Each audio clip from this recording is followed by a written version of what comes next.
जय हिंद students, welcome to study for civil services. कैसे हैं आप सभी लोग? उम्मीद करता हूं सभी बहुत ही बढ़िया होंगे।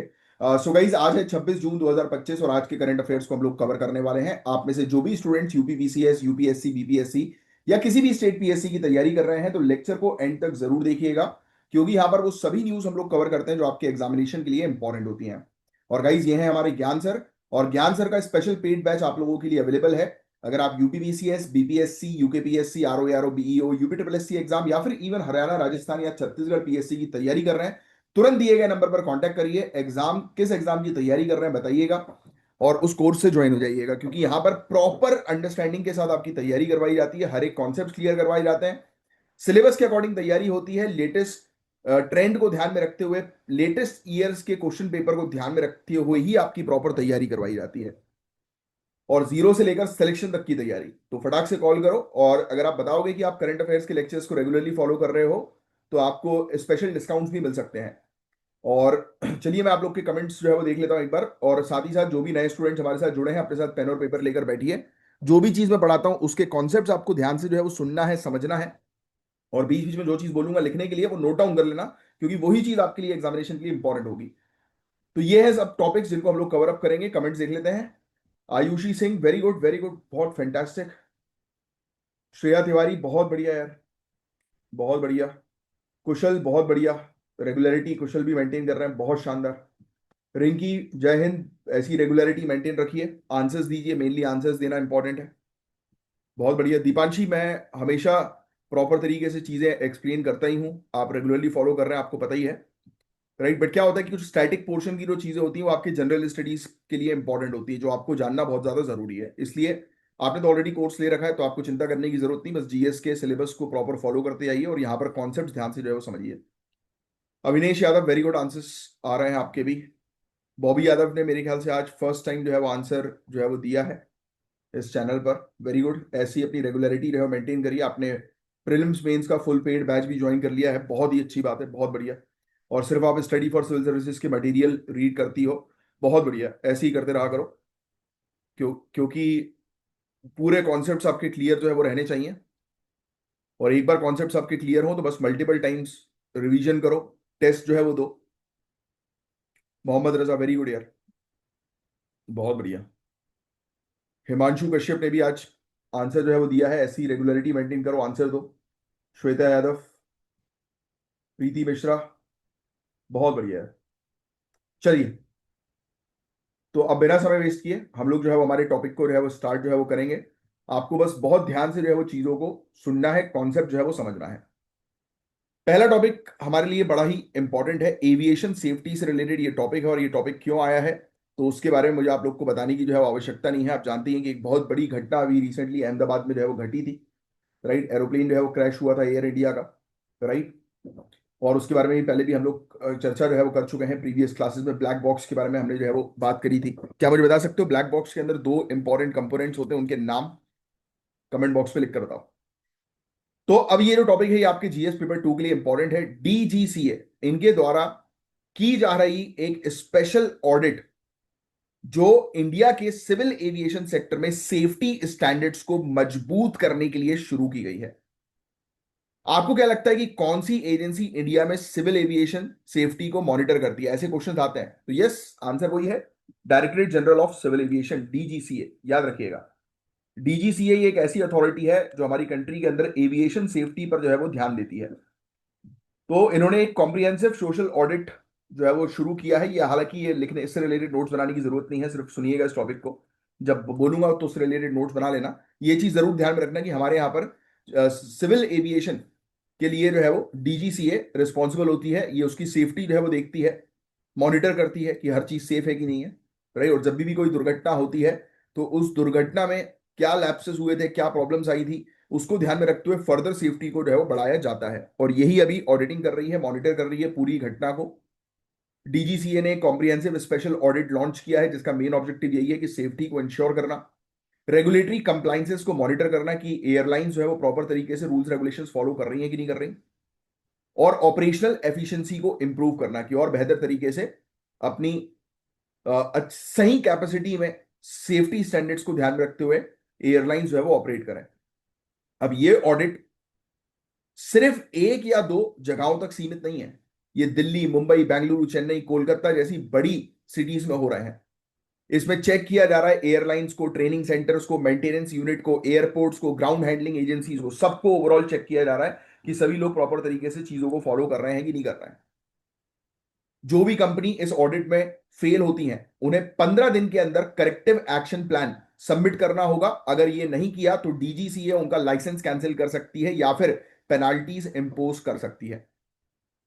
तो अब ये बहुत सीरियस मामले में चीजें जो है वो की जा रही हैं कि जिससे कि फ्यूचर में किसी प्रकार की दुर्घटना ना घटे। राइट। अब मैं आपको और कुछ चीजों के बारे में जो है वो समझाने की कोशिश करता हूं। डीजीसीए का रोल क्या है इस सेक्टर के अंदर, तो लिखने की जरूरत नहीं, सिर्फ सुनना है, समझना है इस टॉपिक को। Aircraft pilots, engineers, air traffic controllers, cruise, इनको लाइसेंस देती है ये डीजीसीए। एयरपोर्ट्स और एयर ऑपरेटर सर्टिफिकेट्स के सर्टिफिकेशन करना इसका काम होता है। सेफ्टी रूल्स रेगुलेशन नॉर्म्स, जो सेफ्टी के जो नियम होते हैं ना, उसको लागू करना इसका काम होता है, जो एयरक्राफ्ट रूल्स 1937 के अंदर आता है। एयर वर्दीनेस इंश्योर करना और उसका सर्टिफिकेट इशू करना कि ये फलाना जहाज जो है वो हवा में उड़ने लायक है भी कि नहीं है, तो उस चीज को ये इंश्योर करती है, उसका सर्टिफिकेट जारी करती है। एविएशन एक्सीडेंट्स की प्रॉपर इन्वेस्टिगेशन करती है और ये टारगेट करती है कि हमारा जो सामान है, मैन्युफैक्चरिंग जो हो एविएशन सेक्टर के अंदर, वो ज्यादा से ज्यादा डोमेस्टिक मैन्युफैक्चरिंग हो, यानी कि स्वदेशी चीजों का हम लोग ज्यादा उपयोग करें।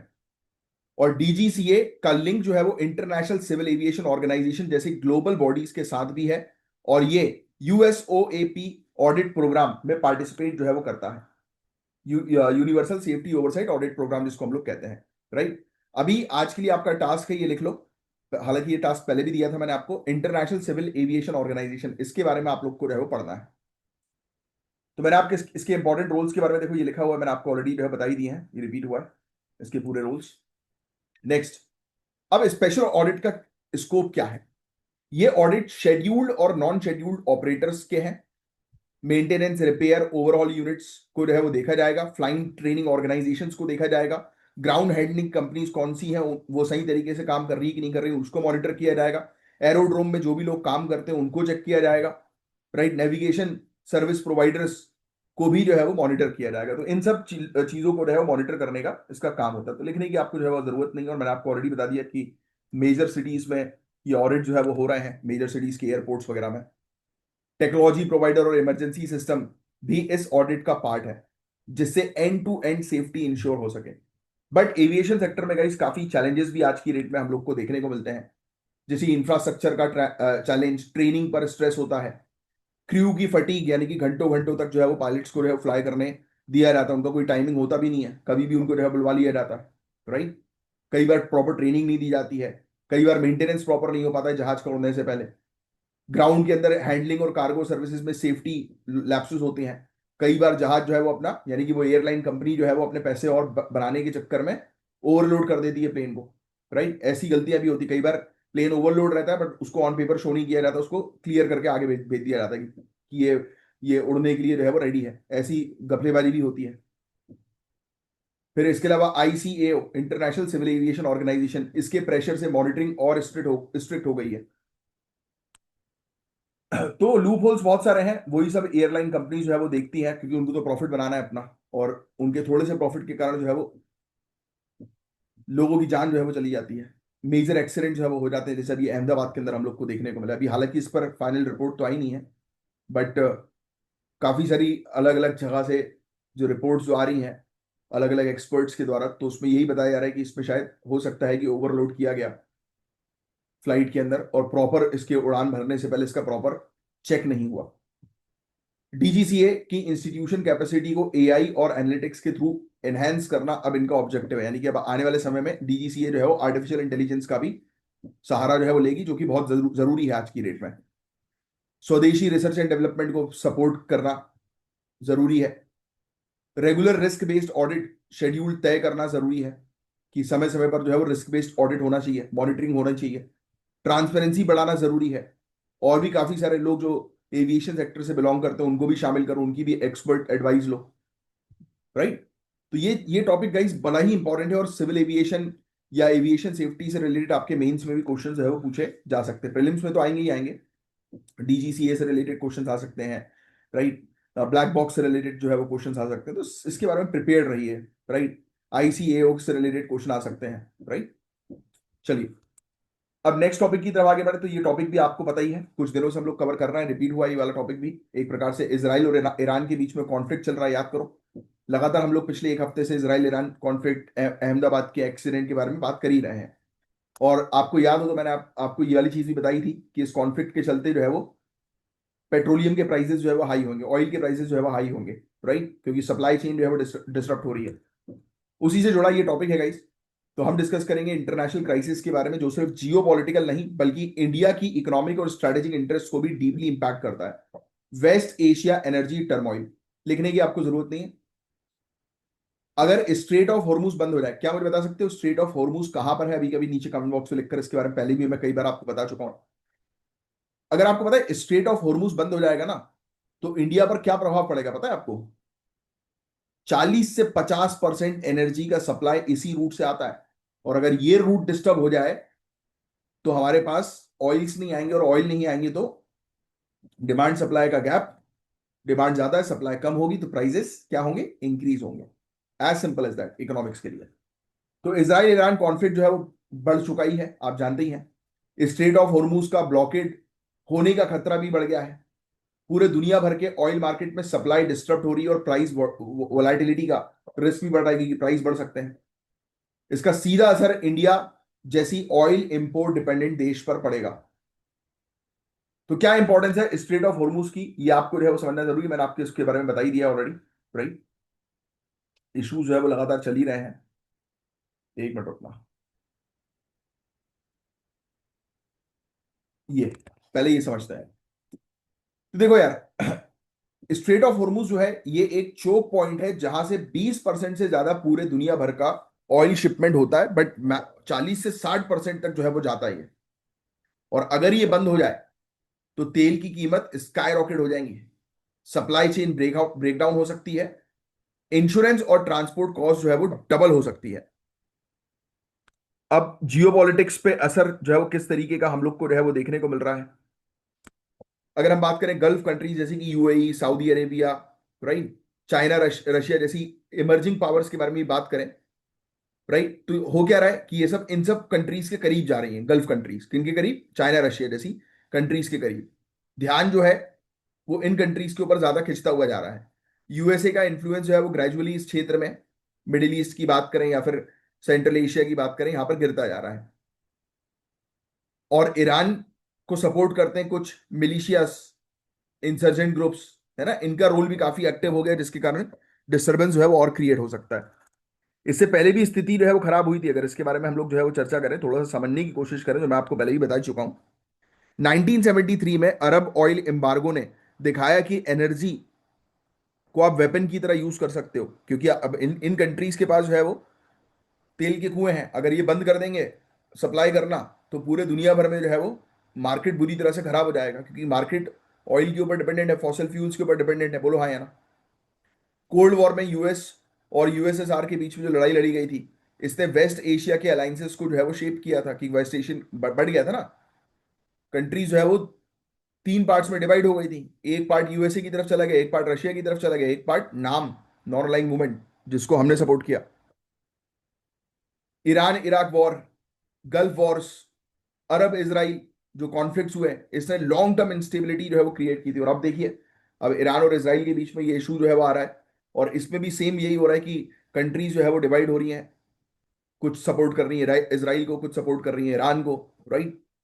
तो अगेन कंट्रीज जो है वो दो पार्ट्स में जो है वो डिवाइड हो रही हैं, और इसका इंपैक्ट मैं आपको लास्ट लेक्चर्स में बता ही चुका हूं कि कितना खतरनाक जो है वो आने वाले समय में हो सकता है।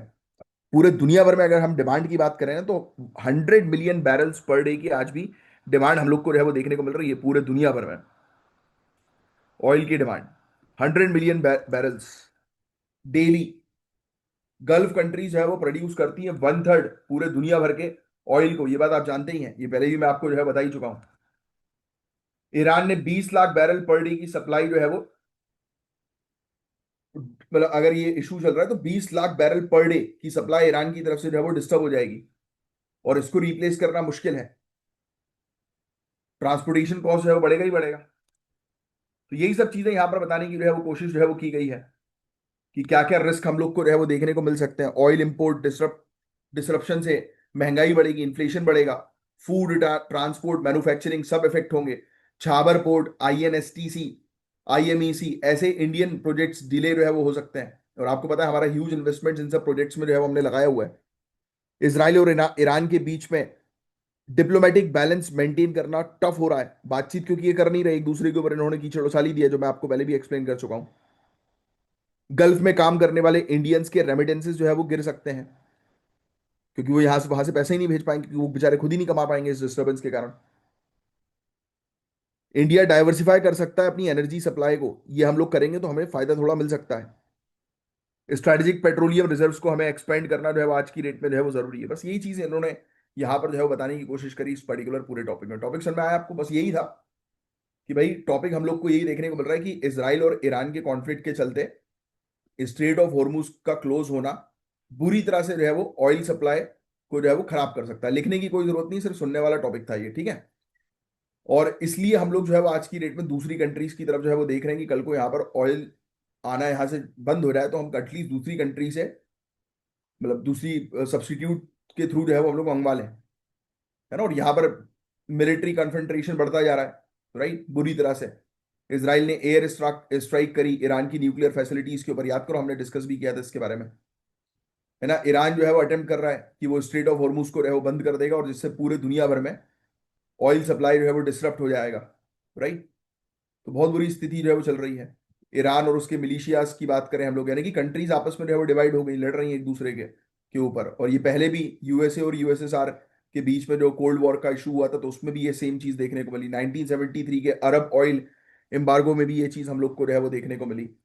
इसराइल और ईरान जो है वो हमें देखने को मिल ही रहे हैं कि आपस में जो है वो लड़ते ही आ रहे हैं कंटिन्यूअसली। अब इनकी लड़ाई जो है वो काफी ज्यादा जो है वो बढ़ चुकी है, तो और स्थिति जो है वो खराब हो सकती है, ठीक है।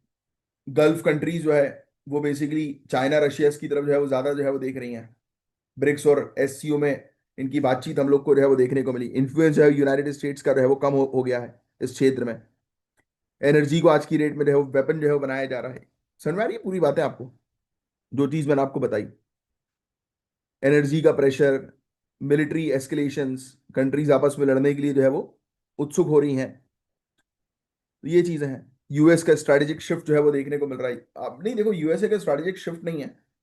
यूएसए बहुत हमेशा ही यूएसए जो है वो एक स्ट्रैटेजिक पॉइंट ऑफ व्यू से सोचता है, ये मैं आपको पहले भी बता ही चुका हूं।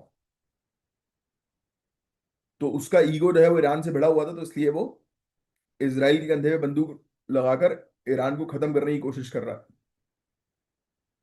तो मैंने आपको डिमांड्स के बारे में जो है बता ही दिया कि स्थिति खराब हो सकती है। तो हम लोग जो है आज की डेट में अपने दूसरे सब्स्टिट्यूट की तरफ जो है वो देख रहे हैं, जहां से हम लोग मैनेज कर सकें अपने ऑयल की डिमांड को। इंडिया 40 to 50% इंपोर्ट करती है अपनी एनर्जी स्ट्रेट ऑफ हॉर्मूज के थ्रू, जो मैंने भी आपको बताया। इंडिया का इन्वेस्टमेंट है Chabahar port, INSTC, IMEC, India Middle East Europe corridor, है ना। तो इन ये सब प्रोजेक्ट्स हमारे डिले हो सकते हैं, जो हमारे इंटरेस्ट के प्रोजेक्ट्स हैं। तो इंडिया को जो है वो बैलेंस, और ऑब्वियसली बात है हमारे रिलेशन ईरान के साथ भी है, इसराइल के साथ भी है। तो भाई हम किसी एक की तरफ तो हो ही नहीं सकते किसी भी तरीके से, क्योंकि दोनों हमारे इंटरेस्ट को फुलफिल जो है वो करते हैं, राइट। ये फिर से ये वाली चीज मैंने आपको बताई थी कि मिडिल ईस्ट में जो है वो कितनी टेंशन जो है वो चल रही थी पहले भी, जिसके कारण से सप्लाई चेन जो है वो ऑयल का बुरी तरह से डिसरप्ट हुआ। और सप्लाई चेन अगर ऑयल का डिसरप्ट होगा तो इन्फ्लेशन, महंगाई और इस प्रकार की चीजें देखने को मिलेंगी। तो इस इशू को जल्द से जल्द रिजॉल्व करना बहुत ज्यादा जरूरी है। यही आज की डेट की जो है वो नीड है। चलिए नेक्स्ट टॉपिक, तो ये हम डिस्कस करेंगे। ये भी एक इंपॉर्टेंट टॉपिक है, बट ये टॉपिक भी रिपीटेड है, मतलब अपन पहले भी इसके बारे में जो है वो चर्चा कर चुके हैं। 22 जून को यूएसए ने ऑफिशियली इसराइल ईरान कॉन्फ्लिक्ट में एंट्री ले ली थी, जब उसने ईरान के 3 important nuclear site, Fordow, Natanz और इस्फहान, याद आ रहा है मैंने आपको बोला था कि ये साइट्स के नाम जो है वो थोड़े से आपको जो है वो ध्यान में रखने हैं, राइट। जिन्होंने नहीं लिखे हैं ये वाले लिख लेना, क्योंकि ये आपसे पूछेंगे कि ये साइट्स कहाँ की हैं। तो ईरान की ये न्यूक्लियर साइट्स हैं जिन पर यूएसए ने जो है वो अटैक किया वाया इसराइल। और इस मिलिट्री एक्शन के कई कॉन्सिक्वेंसेस हैं। रीजनल वॉर जो है वो इसमें एस्केलेट हो सकता है, और हो ही रहा है। इस क्षेत्र में न्यूक्लियर एक्सीडेंट्स का भी खतरा बढ़ गया है। जियो पॉलिटिकल इंस्टेबिलिटी जो है वो डीप हो रही है, क्योंकि कुछ कंट्री इसराइल को सपोर्ट कर रही है, इसराइल यूएसए को, कुछ कंट्रीज ईरान को। मैं आपको बता दूं थोड़ी, हालांकि इसकी डिटेल अटैक में क्या हुआ था उसकी डिटेल की उतनी कुछ खास आवश्यकता नहीं है आप लोगों को, बट फिर भी जो है वो सुन लो, समझने के पॉइंट ऑफ व्यू से, सिर्फ सुनने के पॉइंट ऑफ व्यू से, समझना ही क्या है। तो मैं आपको बता दूं कि स्टेल्थ बॉम्बर और क्रूज मिसाइल का उपयोग किया गया इस अटैक के अंदर। फोर्डो जो साइट है, फोर्डो ईरान की साइट, इस पर GBU-57 बंकर बस्टर बॉम्ब से स्ट्राइक जो है वो किया गया। देखो यहाँ पर ये अटैक की जो है वो डिटेल्स आपको जो है वो दिखाई देंगी, जो मैं भी आपको जो है बता रहा हूँ। वैसे ये जानना आपके लिए उतना कुछ खास ज्यादा इंपॉर्टेंट था नहीं। कहाँ गई यार अटैक की डिटेल्स, एक मिनट। चलो, इसमें उतना डिटेल में जो है वो दिया नहीं है कि कौन सा अटैक जो है वो क्या करवाया था इन लोगों ने। देखो लिखा हुआ ना, यूएसए ने जो है अटैक कर दिया, राइट, फोर्डो के ऊपर जो है वो अटैक किया। और किस चीज से जो है अटैक किया था इसमें इसमें लिखा नहीं है, मैं आपको जो है अलग से जो है बता रहा हूँ। रशिया ने वार्निंग दी थी कि अगर बुशेहर न्यूक्लियर प्लांट पे अटैक हुआ तो कॉन्सिक्वेंसेज जो है वो शेरनोबिल जैसे जो है वो हो सकते हैं। याद आ रहा है शेरनोबिल जो का इशू, यूक्रेन वाला, जब हम लोग को देखने को मिला था कि पूरी तरह से जो है वो डिजास्टर हुआ था, न्यूक्लियर डिजास्टर इसको जो है वो कहते हैं। तो बोल रहे हैं कि भाई आप इस तरीके से अटैक करोगे तो मेजर न्यूक्लियर एक्सीडेंट हो जाएगा। ये रशिया ने वार्निंग भी दी है। ईरान ने भी इसराइल की सिटीज पर जो है वो तुरंत एयर स्ट्राइक जो है वो करी थी। तो ये मिलिट्री जो जो ये एस्केलेशन जो हो रहा है ना, ये स्थिति बहुत बुरी तरह से खराब कर सकता है। और ऑयल सप्लाई के बारे में तो हमने ऑलरेडी बात कर ही ली है कि बुरी स्थिति जो है वो हो सकती है। ठीक है। अब पॉवर्टी डिक्लाइन हो चुकी है। अभी हमने देखने को बोला कि गरीबी जो है वो कम हुई है, पर अभी भी 800 मिलियन लोग जो है वो सब्सिडी जो है वो ले रहे हैं, राइट, गरीबी अभी भी है। और इस इश्यूज के चलते जो है वो स्थिति और ज्यादा खराब जो है वो हो सकती है, क्योंकि ये इंडिया की डोमेस्टिक क्राइसिस की यहाँ पर बात हो रही है इसी आर्टिकल के अंदर। जहाँ पे गवर्नमेंट फूड और फर्टिलाइजर सब्सिडी को जो है वो रीस्ट्रक्चर करने की कोशिश कर रही है। बट अब इस इशू के कारण चीजें और महंगी हो जाएंगी, तो कैसे अपन रीस्ट्रक्चर कर पाएंगे। ठीक है, बस और कुछ नहीं है इस पर्टिकुलर टॉपिक के अंदर। चलो स्टार्टिंग से मैं कुछ चीजें बता देता हूँ, सिर्फ सुन लो। अभी सुन तो लिए, समझ लिया आपने, बस एक बार नजर जो है वो इस PDF पे मार लो। तो यूनाइटेड स्टेट्स ने जो है ऑफिशियली इसराइल, आप जानती हो इसराइल ईरान कॉन्फ्लिक्ट के बीच में आ गया। यूनाइटेड स्टेट्स और ईरान की न्यूक्लियर साइट्स पर इसने अटैक किया। अब इसके कारण रीजनल वॉर जो है वो चालू हो गए हैं, राइट। जियो पॉलिटिकल इंस्टेबिलिटी जो है वो होगी, क्योंकि वर्ल्ड जो है वो आपस में डिवाइड हो गया अगेन। और इंडिया जो है वो बातचीत करने पर जो है फोकस कर रही है स्पेशली, क्योंकि जब चीज़ें जो है वो यहाँ पर खराब होगी तो फूड और फर्टिलाइजर सब्सिडीज को हम लोग आज की रेट में रिड्यूस करने पर टारगेट कर रहे हैं। बोलो हाँ या ना। भाई हम सोच रहे हैं कि भाई कम से कम सब्सिडी जो है वो जाए, जिससे कि ग्रोथ और डेवलपमेंट पर हम लोग काम कर सकें, क्योंकि हमारा सबसे ज्यादा पैसा जो है वो सब्सिडीज पे जो है वो लगता है, राइट। एक्सपेंडिचर हमारा सब्सिडीज पर जो है वो जाता है, तो हम सोच रहे हैं कि सब्सिडीज पर थोड़ा हमारी बचत हो, बट इस इशू ने जो है वो उस चीज को और बढ़ा दिया है। ठीक है। तो ये उसकी डिटेल जो है वो दी हुई है कि किस प्रकार से यूएसए ने जो है वो अटैक किया ईरान के ऊपर, जो मैं आपको पहले भी जो है बता ही चुका हूँ।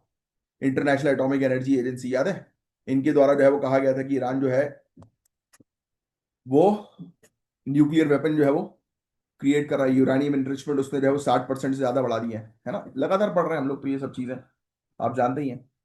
एक्सट्रीम पॉवर्टी जो है वो कम भी हुई है, इसके बारे में भी हमने कुछ दिनों पहले भी डिस्कस किया था, याद हो तो आपको तो।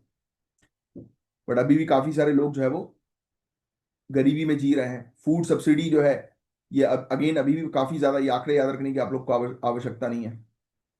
आधार सीडिंग, ई POS मशीन, PDS, ये मतलब इन इन सब डिजिटाइजेशन के कारण भी, यानी कि ट्रांसपेरेंसी मेंटेन करने के कारण भी, प्रॉपर एफिशिएंट तरीके से जो फूड है उसको डिस्ट्रीब्यूट करने के बावजूद भी बर्डन जो है वो काफी ज्यादा बना हुआ है इंडिया के ऊपर, स्पेशली पब्लिक डिस्ट्रीब्यूशन सिस्टम के ऊपर। आज भी लीकेजेस हैं यहाँ पर, गोस्ट बेनिफिशियरीज हैं, मतलब वही फर्जीवाड़ा आज भी चल ही रहा है। तो ये इश्यूज हैं इंडिया के अंदर। 84% इंडिया में रहने वाले लोग जो हैं इनके पास राशन कार्ड रहा बताया गया फाइनेंशियल ईयर 2023 में। 59 जो है वो BPL में है, और अंत्योदय अन्न योजना में है, राइट। तो इन सब स्कीम के अंदर हम लोग को जो है वो देखने को मिल रहा है। और ईरान और इसराइल कॉन्फ्लिक्ट ने जो है वो और चीजें इंक्रीज है वो कर दी है। अरे इन्होंने आधा अधूरा टॉपिक कभी मतलब मिक्स कर दिया ये दो टॉपिक्स को। बट आपको जो है वो समझना जरूरी है कि एक तरफ ग्लोबल इश्यूज जो है वो चल रहे हैं, इसराइल और ईरान के बीच में डिस्प्यूट जो है वो चल रहा है, और उसका असर देखो इंडिया के, आप कह सकते हो कि फूड मार्केट के ऊपर, या सब्सिडी को हमें जो रिड्यूस करना है उसके ऊपर जो है वो आ गया है, बर्डन आ गया है, फाइनेंशियल बर्डन इंडिया के ऊपर आ गया है। तो यही चीज है बस। तो इसके लिए हमें जो है वो और स्कीम्स पर जो है वो ध्यान देना जो है वो जरूरी है। देखो लिखा भी है, नीम कोटेड यूरिया जो है वो डाइवर्जन को रिड्यूस जो है वो करता है और सॉइल की हेल्थ को जो है वो इंप्रूव करता है। तो हम बेसिकली प्रोडक्टिविटी बढ़ाने पर जो है वो टारगेट करें, फोकस करें कि इंडिया के अंदर जो है, यानी कि नुकसान ना हो क्रॉप्स वगैरह में, और ईल्ड जो है वो बढ़े, यानी कि प्रोडक्टिविटी जो है वो बढ़े, यानी कि हम इस प्रकार से खेती किसानी जो है वो करें कि जिससे कि हम अपनी डोमेस्टिक नीड्स को जो है वो फुलफिल कर पाए, हमें इंपोर्ट की जरूरत ना पड़े। और इस क्राइसिस के समय पर हम पूरी व्यवस्था जो है वो रखेंगे, कल को अगर सप्लाई चेन डिस्टर्ब होता है तो हम बेसिकली जो है वो अपने आप को मैनेज कर सकें, प्लस ना ही सिर्फ अपने आप को, हमारी नेबरिंग कंट्रीज को भी जो है वो सपोर्ट कर सकें, क्योंकि हम ग्लोबल साउथ के लीडर हैं, ये याद रखना भी आपको जरूरी है, ग्लोबल साउथ के रिप्रेजेंटेटिव हैं। तो जब हम लीडर रहते हैं तब उस समय सिर्फ ना हमें अपना ध्यान रखना है, बल्कि हमारे साथ में जुड़े हुए लोगों का भी ध्यान रखना है, तभी तो इंसान लीडर बनता है। चलिए, अब जो नेक्स्ट टॉपिक हम लोग को जो है वो देखने को मिल रहा है, ये भी मॉडर्न वॉरफेयर की केस स्टडी पर ये टॉपिक है, जिसमें टेक्नोलॉजी, स्टेल्थ और जियोपॉलिटिक टेंशन का जबरदस्त ब्लेंड नजर आएगा। लिख लो भैया, operation midnight hammer. Operation midnight hammer लिख लीजिए, ब्रैकेट में लिखना यूनाइटेड स्टेट्स। तो यूनाइटेड स्टेट्स का ये ऑपरेशन है, एयर स्ट्राइक मिशन था ईरान की न्यूक्लियर इंफ्रास्ट्रक्चर के अगेंस्ट। तो ईरान पर जो अटैक किया है यूएसए ने, वो किस ऑपरेशन के थ्रू किया है? Operation midnight hammer. बहुत सारे ऑपरेशंस आ रहे हैं अभी रिसेंट पास में, तो एक पेज पर पूरे ऑपरेशंस के बारे में जो है वो लिख लेना, प्रॉपर अलग से उसको बना लेना कि कौन से ऑपरेशंस हम लोग को जो है वो भी रिसेंट पास्ट में देखने को मिले, क्योंकि इससे रिलेटेड क्वेश्चन आएगा ही आएगा। देखो फिर से ये टॉपिक रिपीट हो गया, फोर्डो, नतान्ज और इस्फहान, इन साइट्स पर जो है वो यूनाइटेड स्टेट्स ने अटैक किया, है ना। ये ऑपरेशन लॉन्च किया, ऑपरेशन मिडनाइट हैमर, ठीक है। ठीक है, बी 2 स्पिरिट स्टेल्थ बॉम्बर का इसमें उपयोग किया गया, दुनिया का मोस्ट एक्सपेंसिव स्टेल्थ बॉम्बर है ये। चाहो तो जो है आप इसकी फोटो जो है वो खींच देखना।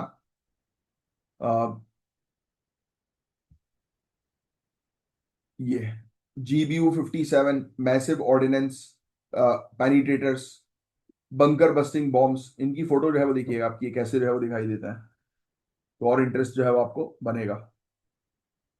Tomahawk cruise missile, Tomahawk cruise missile, ये भी एक हम लोग को देखने को मिल रही है, 2 डजन से ज्यादा भैया। ये नेवी सबमरीन से लॉन्च करी थी इनने, यूनाइटेड स्टेट्स ने। इवन ईरानियन रडार्स और मिसाइल को न्यूट्रलाइज करने के लिए इलेक्ट्रॉनिक वॉरफेयर एयरक्राफ्ट भी भेजे गए थे, कि ईरान जो है वो डिटेक्ट ही ना कर पाए कि कहाँ से यूनाइटेड स्टेट्स जो है वो बॉम्ब फेंक रहा है। तो ये चीज भी यहाँ पर हुई थी। देखो सैटेलाइट इमेजेस जो है, उसने बताया कि बहुत ह्यूज इम्पैक्ट जो है वो इन क्षेत्रों पे हुआ है।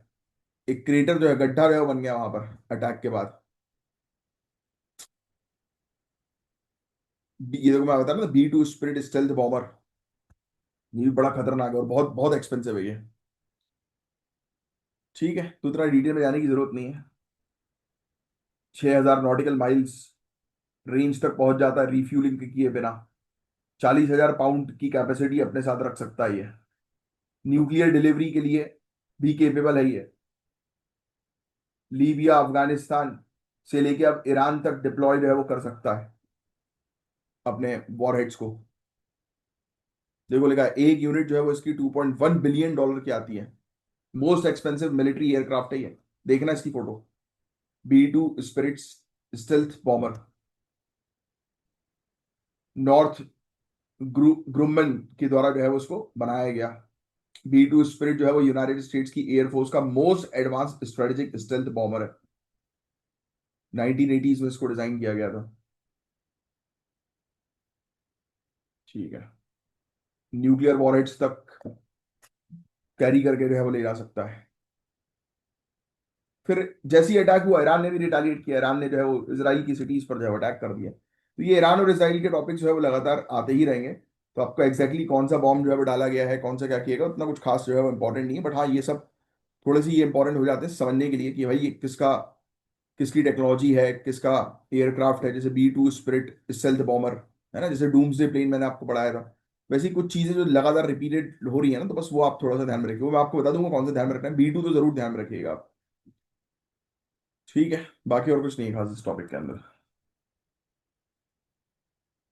B2 बॉम्बर, GBU-57 टोमाहॉक्स, ये सब वेपन का उपयोग किया था ने। ऑपरेशन मिडनाइट हैमर बस ध्यान में रखना कि यूनाइटेड स्टेट्स का ऑपरेशन है। ईरान के ऊपर स्ट्राइक जो है वो किया था, ईरान की न्यूक्लियर साइट पर स्ट्राइक किया था यूनाइटेड स्टेट्स ने इस ऑपरेशन के तहत, कि ईरान के न्यूक्लियर इंफ्रास्ट्रक्चर को डिसेबल करना, कि जिससे कि उसको इतना कमजोर कर देना कि भाई उसके पास ज्यादा न्यूक्लियर बचे ही ना। ठीक है, तो अब जो ये टॉपिक है ये बड़ा ही इनोवेटिव और इंपॉर्टेंट टॉपिक है। Insect based feed revolution, agriculture, environment, biotechnology, food security, सबको टच करता है ये टॉपिक। तो इंडियन रिसर्चर्स और ICAR, Indian council of agricultural research, ये एक नए मॉडल को प्रमोट कर रहे हैं जिसका नाम है, मैंने आपको बताया, insect based feed revolution. Insect का उपयोग किया जा रहा है एज एनिमल और फिश फीड, यानी कि इंसेक्ट खिलाए जाएंगे फिशेस को, एनिमल्स को। ऑब्जेक्टिव यही है कि एंटी माइक्रोबियल रेजिस्टेंस को कम करना, एनवायरमेंट जो खराब होता जा रहा है उसको बचाना, और प्रोटीन सस्टेनेबिलिटी को जो है वो इंश्योर करना कि इंसेक्ट के थ्रू जो है वो फिशेस को प्रोटीन मिल सके। आपको क्या लगता है कि क्या इंसेक्ट को एनिमल फीड बनाना एथिकल और इफेक्टिव दोनों हो सकता है? आपकी क्या राय है कि आप एक दूसरे पशु के प्रोटीन को जो है वो मेंटेन करने के लिए एक और प्रजाति को जो है वो आप टारगेट कर रहे हो? Is it fair? बोलो, बताओ हाँ है ना। It is fair. Food cycle, food web, क्या है ये? भाई इवोल्यूशन का ही एक हिस्सा हम लोग को देखने को मिलता है ना, दिस इज फेयर। अगर आप इसको अनफेयर बोलोगे तो दैट इज रॉन्ग, क्योंकि कोई ना कोई स्पीसीज किसी ना किसी का तो खाना है। यस, सुनने में लगता है कि अरे ये तो this is not ethical, but evolution यही तो है। और क्या है बताइए, सरवाइव करना है तो कहीं ना कहीं ऑल्टरनेटिव मेथड्स है वो ढूंढने पड़ेंगे। तो ये सर्वाइवल का ही पूरा गेम होता है कि सर्वाइव। अब ह्यूमन है, ह्यूमन के ऊपर कोई आपदा आती है, अब देखो बर्ड फ्लू, बहुत सिंपल सा एग्जांपल दे रहा हूं मैं आपको। अब डर है कि ये ह्यूमंस में फैल सकता है, या ऑब्वियस सी बात है कि पूरे पोल्ट्री को खराब कर सकता है अगर फैलना शुरू हो जाए। तो क्या किया जाता है, जहां पर ये इन्फेक्शन फैला है वहां पर पड़ा हुआ ना अपने, कि जितनी भी बर्ड्स है उनको कल कर दिया जाता है, मार दिया जाता है। कलिंग ऑफ बर्ड सुना होगा आपने, बताओ यस और नो, होता है कि नहीं होता? यस, डेफिनेटली होता है। तो it is all about the survival. अब देखो कॉन्सेप्ट क्लियर हो गया ना कि ये लोग करना क्या चाह रहे हैं, तो शांति से बस ये चीज लिखो, Indian council of agricultural research और इंडियन रिसर्चर्स, ये आज की डेट में आगे डैश करके लिखना, इंसेक्ट बेस्ड फीड पर जो है वो काम कर रहे हैं, कि कीट आधारित चारे पर जो है वो काम कर रहे हैं, राइट, जिसके थ्रू ये एंटी माइक्रोबियल रेजिस्टेंस को रिड्यूस कर सकें लाइव स्टॉक फार्मिंग में। लाइव स्टॉक फार्मिंग यानी कि पोल्ट्री फार्मिंग वगैरह, राइट, तो इसमें यानी कि एक्वाकल्चर में, पोल्ट्री फार्मिंग में, इसमें, है ना। अब ये कंपनीज ये सब है, इसके बारे में अभी समझाता हूँ, कंपनीज के नाम लिख लो बस। ये स्टार्टअप है basically, ultra nutri India, loop worm, Bhairav renders, ये सब फील्ड लेवल एडॉप्शन में काम कर रहे हैं poultry, aquaculture, live stock sector में। ठीक है, तो ये कंपनी बेसिकली अब टारगेट जो है वो कर रही है कि ये जितने भी जैसे कि बर्ड्स हैं, तो उनको यानी कि यही हम लोग को देखने को मिलता है ना पोल्ट्री सेक्टर में, तो उनको जो है वो खिलाएंगे इंसेक्ट्स। अब इंसेक्ट खिलाने के फायदे सुनो, और कौन से इंसेक्ट्स खिलाए जाएंगे ये भी सुन लो। अब ये इंसेक्ट्स में लिख लेना इन इंसेक्ट्स के नाम। इंसेक्ट्स के नाम जो है वो ब्लैक सोल्जर फ्लाई है, मील वॉर्म है, क्रिकेट्स हैं वही, झिंगूर, और ये ग्रास हॉपर्स। अब ये इंसेक्ट जो होते हैं वो बायोलॉजिकल वेस्ट को जो है वो डाइजेस्ट करके उसे प्रोटीन रिच बायोमास में कन्वर्ट करते हैं, जो कि इको फ्रेंडली होता है, कॉस्ट इफेक्टिव होता है, और हाई प्रोटीन फीड होता है। अब सुनना फायदा, ये सब इंसेक्ट जो होते हैं ना, जब ये दूसरे बर्ड्स खाएंगी तो उनको एंटी माइक्रोबियल रेजिस्टेंस से प्रोटेक्शन मिलेगी। इसका क्या मतलब हुआ सिंपल शब्दों में? अब देखो, जैसे एंटीबायोटिक्स है, चिड़ियाओं को लगाई जा रही है एंटीबायोटिक्स, एंटी माइक्रोबियल के इंजेक्शन लगाए जा रहे हैं, है ना। बट क्या हो रहा है उसके कारण, उनकी बॉडी जो है वो यूज टू हो गई है, जिससे कि वो एंटीबायोटिक्स, एंटी माइक्रोबियल के रेजिस्टेंस बन गई है, यानी कि उसका उसे फायदा जो है वो नहीं मिल पा रहा है, राइट। तो अब इन इंसेक्ट्स को वो खाएंगे तो उनको अलग से एंटीबायोटिक्स एंटी माइक्रोबियल्स लेने की जरूरत नहीं पड़ेगी। तो ये पैसा बच गया ना वहां पर, कि फूड से ही जो है वो काम हो गया। भाई नॉर्मल सी चीज है, अगर फॉर एग्जाम्पल हमें अपने इम्यून सिस्टम को अच्छा रखना है, हमें अपनी बॉडी अपनी हेल्थ को अच्छा रखना है, तो अगर हम अच्छा खाना खाएंगे तो हमें जरूरत नहीं पड़ेगी कभी दवाइयों की, है ना। अगर हम बैलेंस्ड मील जो है वो लेंगे, प्रोटीन रिच मील मील जो है वो लेंगे, बैलेंस्ड मील लेंगे, तो ऑब्वियस सी बात है कि हम बीमार नहीं पड़ेंगे। एक्सरसाइज करेंगे, ध्यान रखेंगे, तो बस वही कॉन्सेप्ट है कि भाई हम आज की डेट में इस प्रकार से जो है वो एनिमल फीड जो है वो तैयार कर रहे हैं, या पोल्ट्री के लिए फीड्स ऐसे चारा ऐसे तैयार कर रहे हैं कि जिससे कि एंटी माइक्रोबियल रेजिस्टेंस जो है वो रोका जा सके। समझे आप, बस दैट्स इट, और कुछ नहीं है इस टॉपिक के अंदर। इससे फूड वेस्ट जो है वो रिड्यूस होगा। और मार्च 2023 में ICAR central institute of brackish aquaculture ने साइन किया एमओयू ये इस कंपनी के साथ, जो कंपनी इसमें इन्वॉल्व थी, कि भाई हम किस तरीके से जो है वो यूज करें चारे का, कि जिससे कि एंटी माइक्रोबियल रेजिस्टेंस को जो है वो कम रोका जा सके।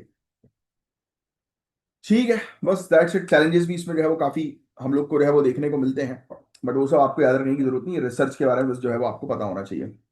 2030 तक एंटीबायोटिक का उपयोग जो है वो बढ़ने वाला है, 53% राइज जो है वो हो जाएगा। काफी सारी लो और मिडिल इनकम कंट्रीज जो है वो ग्रोथ प्रमोटिंग एंटीबायोटिक्स को जो है वो बैन कर रही हैं, राइट। डेवलप नेशंस के अंदर जो अलाउ करती हैं, डेवलपिंग कंट्रीज जो बैंड है ऑलरेडी, मतलब अब ऑब्वियस ही बात है कि आप देखिएगा, आप डेवलप कंट्रीज के अंदर जाओगे, अगर हम ह्यूमंस की बात करें तो वहां पर बिना प्रिस्क्रिप्शन की दवाइयां नहीं दी जाती। बट हमारे यहाँ आप किसी मेडिकल स्टोर पे चले जाओ, अपनी तकलीफ बता दो, आपको मेडिसिन मिल जाएगी। वो स्ट्रिक्टनेस नहीं है, इसीलिए तो एंटीबायोटिक रेजिस्टेंस ह्यूमन में भी हो रहा है। ठीक है, ये मैंने आपको ऑलरेडी बता दिया एंटीबायोटिक रेजिस्टेंस फैलता कैसे है, नॉर्मल सी चीज है, यूज टू हो जाती है ना इंसान की बॉडी या ऑर्गेनिज्म की बॉडी, दैट्स इट। एडवांटेज मैंने आपको इसकी जो है बताई दिए हैं। इंसेक्ट फार्मिंग जो है वो बहुत ही कम greenhouse gas reduce emit करेगी, ठीक है, और कम वाटर और लैंड का उपयोग जो है वो होगा, तो फायदे ही फायदे हैं इसके, और कुछ नहीं है। इंसेक्ट जो है वो उसमें प्रोटीन भी होता है, fat, dietary fibres, micro nutrients जैसे कि जिंक, कैल्शियम, आयरन होता है, जो अगेन जो है वो हेल्दी रखेगा बर्ड को और फिशेस की पॉपुलेशन को या झींगे की पॉपुलेशन को। ठीक है, चैलेंजेस यही है कि अभी भी जो है अवेयरनेस इसके इसके बारे में कम है, प्रॉपर कानून जो है वो इससे रिलेटेड नहीं है। तो जो प्रॉब्लम्स होती है वही सोल्यूशन होता है, और इसलिए हम प्राइवेट सेक्टर को भी जो है वो इन्वॉल्व कर रहे हैं, स्टार्टअप्स को इन्वॉल्व कर रहे हैं इस चीज में। ठीक है, अब देखिए, अब लिख लीजिए आप, इसरो ने अपना स्मॉल सैटेलाइट लॉन्च व्हीकल, एक light weight low cost launcher का कंप्लीट TOTHAL यानी कि हिंदुस्तान एरोनॉटिक लिमिटेड को दे दिया है। ये पहला केस है जब इसरो ने, आप कह सकते हैं कि टेक्नोलॉजी राइट्स जो है किसी इंडियन कंपनी को हैंडओवर किए हैं। इस डील की वैल्यू 511 करोड़ रुपए है। प्रोसेस सुपरवाइज जो है वो किया गया है IN स्पेस के द्वारा, यानी कि Indian national space promotion and authorization centre के थ्रू। तो लिख लो आप, पहली बार इंडिया की स्पेस हिस्ट्री में ट्रांसफर ऑफ टेक्नोलॉजी TOT किया गया। TOT यानी कि ट्रांसफर ऑफ टेक्नोलॉजी, यानी कि इसरो ने अपनी टेक्नोलॉजी जो है स्मॉल सैटेलाइट लॉन्च व्हीकल की, वो जो है वो ट्रांसफर करी है हिंदुस्तान एरोनॉटिक्स लिमिटेड को, इंडियन कंपनी को। लेकिन इसरो ने SSLV की पूरी टेक्नोलॉजी जो है वो ट्रांसफर कर दी है, दे दी है HAL को। 511 करोड़ की ये डील थी, ठीक है, इन स्पेस के द्वारा ये डील जो है वो की गई थी। ठीक है, अब SSLV के बारे में आपको ऑलरेडी पता है ना, स्मॉल सैटेलाइट लॉन्च व्हीकल, ये करती क्या है, ये चीज मैंने आपको ऑलरेडी बताई दी है। ये लिख लो आप, 500 से 700 किलोग्राम वेट तक की सैटेलाइट्स को लो अर्थ ऑर्बिट में लॉन्च करना इसका काम होता है। ये बात आपको पता ही होगी ऑलरेडी, SSLV के बारे में पता है ना सभी लोगों को। HAL जो है वो बनाएगी 6 से 10 small satellite launch vehicle rockets हर साल, वो डिमांड के ऊपर डिपेंड करेगा। ठीक है, और इस ट्रांसफर ऑफ टेक्नोलॉजी फेज के दौरान इसरो जो है वो पूरा सपोर्ट जो है प्रोवाइड कराएगा, और पूरी निगरानी जो है वो रखेगा HAL के ऊपर कि वो सही तरीके से सैटेलाइट्स बना पा रही है कि नहीं बना पा रही, राइट। तो बस यही है एक छोटा सा टॉपिक जिसका एक आपको आइडिया होना चाहिए। ठीक है, ISRO, HAL, in space, NSIL, जो न्यू स्पेस इंडिया लिमिटेड है, इनके बीच 4 पार्टी कॉन्ट्रैक्ट साइन हुए हैं कि किसका क्या रोल होगा, कौन क्या चीज देगा। मतलब कुल मिलाकर इंडियन कंपनी को हम जो है वो ट्रांसफर कर रहे हैं पूरी टेक्नोलॉजी HAL को, यानी कि इसरो HAL को ट्रांसफर कर रही है पूरी टेक्नोलॉजी। तो कौन क्या चीज देगा, तो वो पूरे कॉन्ट्रैक्ट में जो है वो लिखा हुआ है। अब एचएएल की बात करें तो एचएएल की स्थापना 1940 में हुई थी। ये इंडिया की सबसे बड़ी एरोस्पेस पीएसयू है। MiG 21, Su-30, MKI, LCA light combat aircraft जो तेजस है, ऐसे एयरक्राफ्ट बनाती है एचएएल। अब स्पेस लॉन्चर्स में भी एक्टिव रोल करेगी, यानी कि स्पेस सैटेलाइट लॉन्च व्हीकल भी ये तैयार करेगी, बनाएगी। Sorry, small satellite launch vehicle. ठीक है, इससे मेक इन इंडिया को और बूस्ट मिलेगा। इसरो अब रिसर्च एंड डेवलपमेंट और कोर मिशन पे फोकस करेगी। और एचएएल जैसी कंपनीज मैन्युफैक्चरिंग और लॉन्च हैंडल जो है वो करेगी। मतलब अब इसरो बेसिकली रिसर्च करेगी और एचएएल जो है वो लॉन्चिंग पर जो है वो टारगेट करेगी। तो ये काफी अच्छा कमर्शलाइजेशन का एक अच्छा स्टेप हम लोग को जो है वो देखने को मिल रहा है। That's it. US level 2 travel advisory for India. ये लिखने की जरूरत नहीं, सिर्फ समझ लो। Level 2 does not ban travel but advises increase caution. देखो आप, US level 2 travel advisory for India. ये लेवल 2 ट्रैवल एडवाइजरी जो है वो यूएसए की है, जो ये बोल रही है अब ट्रैवल मतलब हाई रिस्क कंडीशन में जो है वो ट्रैवल बैंड नहीं होते, बस ये एडवाइस देती है। ठीक है, तो ये फैक्ट आप थोड़ा सा ध्यान में रखना। यानी कि कोई भी अगर यूएसए से इंडिया की तरफ जा रहा है तो उसको बेसिकली चेतावनी दी जाती है कि भाई देखो, टूर पे जा रहे हो तो देखो पहलगाम वाला इंसिडेंट हो सकता है, तो थोड़ा ध्यान से, मतलब इस तरीके का, है ना। और लेवल 4 का मतलब डू नॉट ट्रैवल। यूएसए ने अगर किसी कंट्री को लेवल 4 में रख दिया तो that means do not travel, की इस पर आप ट्रैवल नहीं करोगे। यूएस ऑफिशियल्स है उन्होंने रेस्ट्रिक्ट कर दिया है कि भैया आप ईस्टर्न महाराष्ट्र मत जाओ, तेलंगाना मत जाओ, वेस्ट बंगाल मत जाओ, क्योंकि वहां पर नक्सलाइट का खतरा है। सैटेलाइट फोन्स और जीपीएस डिवाइसेस जो है वो बैंड है, और अगर आप उसको कैरी करके ले जाओगे तो पेनाल्टी लगानी लगेंगी। मणिपुर और इंडिया पाकिस्तान बॉर्डर जो है वो हाई रिस्क रीजन में डाल दिए गए हैं, कि मतलब वहां पर लोग जाए ही ना। तो कुल मिलाकर यूएसए से जो लोग इंडिया के अंदर आते हैं, फॉरेन ट्रैवलर्स, तो उनके लिए ये एडवाइजरी दी गई थी, बस उससे रिलेटेड टॉपिक, इसलिए मैंने बोला भी नहीं आपको कि इसको लिखो आप। Estimate committee of India, Indian parliament, ये एस्टीमेट कमेटी का क्वेश्चन का आंसर आप ही देंगे, क्योंकि पॉलिटी के अंदर ये पढ़ाया जाता है डिटेल में। तो ट्राई करो इसका जो है आंसर देने की, कमेंट बॉक्स पे जो है लिख कर। ये मैं नहीं बताऊंगा इसका, ये किसी को देखना है तो वीडियो को पॉज करके इसका सोल्यूशन देख सकते हो। ठीक है, आईटी एक्ट सन 2000 के मिसयूज से रिलेटेड जो है ये क्वेश्चन है, तो ट्राई करो इसका जो है आंसर देने की, मेंस के क्वेश्चन का। और ये है ज्ञान सर। ज्ञान सर का स्पेशल पेड बैच ज्वाइन करने के लिए दिए गए नंबर पर आप कांटेक्ट कर सकते हैं। मैं हूं आपका एजुकेटर कमलाक्ष झा। अब मिलूंगा नेक्स्ट लेक्चर में, तब तक के लिए bye, take care, have a great head. जय हिंद, जय श्री महाकाल।